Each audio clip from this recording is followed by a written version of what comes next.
جو انسان اپنے دماغ کی وجہ سے پریشان ہے، اس کا دماغ کمزور ہے اور وہ ہر بات کو جلدی بھول جاتا ہے، تو وہ شخص کیا کرے؟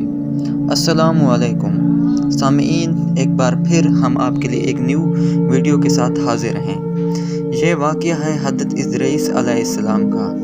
حضرت ادریس علیہ السلام اللہ کے بندوں کو درس دے رہے تھے کہ انسان کے وجود میں سب سے زیادہ اللہ کا جو بڑا معجزہ ہے وہ اس کا دماغ ہے، جو انسان کو اشرف المخلوقات بناتا ہے۔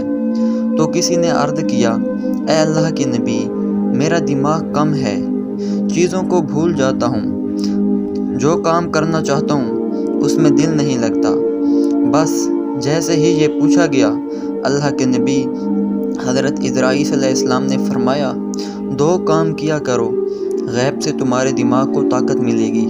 پہلا کام، جیسے ہی صبح اٹھو اپنی آنکھوں پر ہاتھ رکھو، ہاتھ رکھنے کے بعد حاضر دماغ ہو کر 7 مرتبہ بڑی بڑی سانسیں لیا کرو، اور پھر اللہ سے دعا مانگا کرو کہ اے اللہ، میرے دماغ کو طاقت عطا فرما اور مجھے حاضر دماغ رہنے کی قوت عطا فرما۔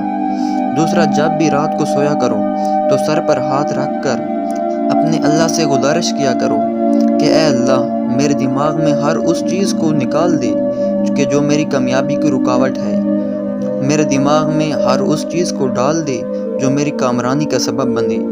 جو انسان سونے سے پہلے اور اٹھنے کے بعد یہ کام کرتا ہے تو اللہ اس کے دماغ پر اپنا نور برساتا ہے اور وہ دوسری مخلوقات سے زیادہ اپنے دماغ کو طاقتور پاتا ہے۔ یہ عمل ہزاروں سال پرانا عمل ہے۔ اگر ہماری ویڈیو اچھی لگے تو چینل کو سبسکرائب کریں اور ویڈیو کو لائک کریں اور اسے صدقہ جاریہ سمجھتے ہوئے دوسروں تک شیئر کریں۔ والسلام علیکم ورحمۃ اللہ۔